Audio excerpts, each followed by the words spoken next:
Hey guys. Okay, so I'm going to go ahead and walk you guys through the story that we read today. We're going to be focusing in on character setting, plot, and theme of the story, as well as the rhyme and rhythm of a narrative poem.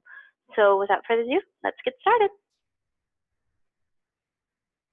All right, so like I said, we're going to be talking about literary elements for character setting and theme, talking about our different skills here. So a character is a person or an animal in a story, and you learn about characters, how they change, and their relationships from their actions and what they say or do. The setting is when and where a story might take place. The theme is what you learn from that story and can be supported with details from that text. So remember from that first week of school when we talked about, okay, it's okay to be nervous for your first day? Yeah, we knew that because other people were the same way. You also use what you've learned about character setting and theme as you read the story.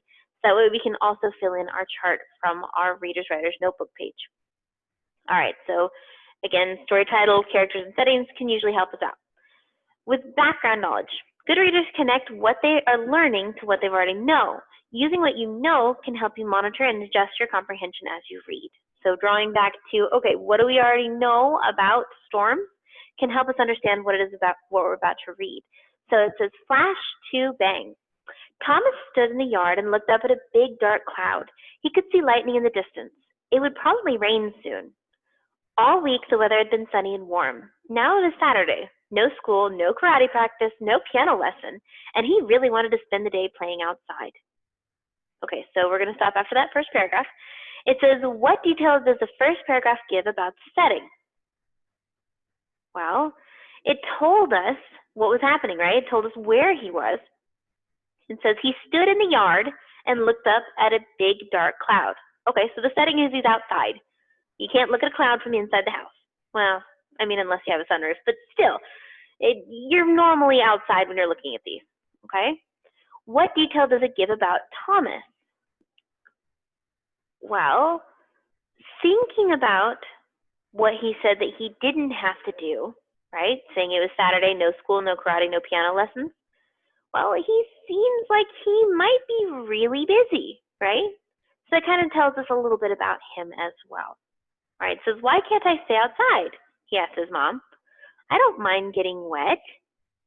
It's not the rain I'm worried about, she told him as they went inside. Lightning is dangerous, and the storm is coming closer. Okay, so over here it says strategy. What do you know about storms? Again, drawing back to that prior knowledge or context knowledge that we already know about storms.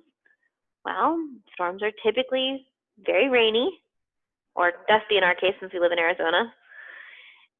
And they typically have lightning or thunder. And why shouldn't you play out in a storm? Well, for those same reasons.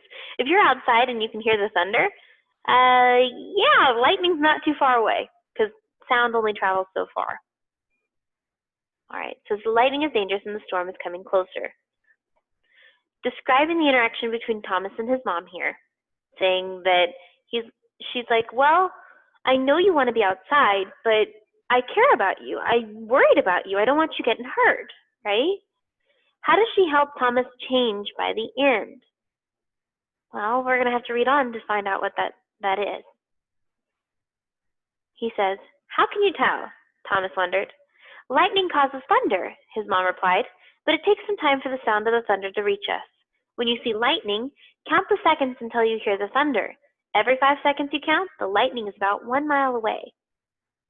During the storm, they counted seconds from seeing the flash of lightning to hearing the bang of thunder. Thomas learned something new and fun with his mom. So by the end of the story, right, he learned about how lightning and thunder go together and how lightning will strike. And then you'll hear about 5 seconds later, if you're only a mile away, the thunder. Okay?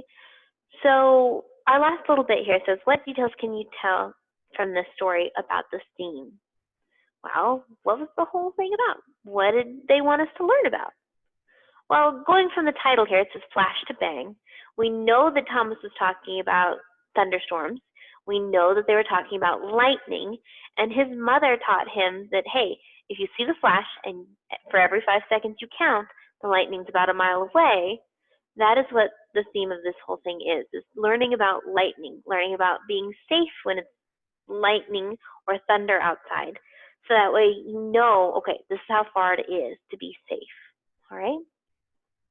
Let's go ahead and go on from there. So character, theme, setting, and plot there. We're also talking about homophones today. So homophones are words that sound the same, but might have a different meaning. Okay? So sometimes when you're reading, you may come to a word that you know, but it doesn't make sense in that sentence. The word might be a homograph. Homographs are words that are spelled the same but have different meanings. They may or may not be pronounced the same. When homographs are pronounced the same, they're also called homophones. For example, a bat can mean a stick used to hit a ball in baseball, or a flying animal in the case of, well, a bat. Look at the nearby words and sentences to help you figure out the meaning of a homonym. So, case in point, a bat could be used for baseball, or the one that flies. A battery could mean something else. A plug, right? Vision, what you see or what you think you're going to do, right? All right, our next selection. We're actually going to read this later on, but be thinking about those words that we've been talking about that might have different meanings, different sounds.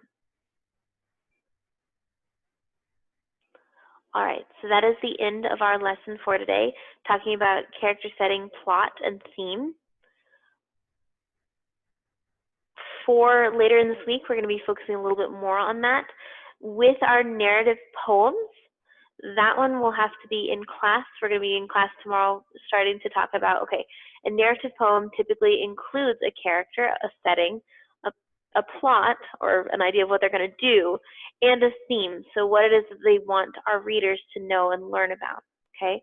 With narrative poems, or poems in general, they typically also have rhythm and rhyme. So rhythm means the way that we speak.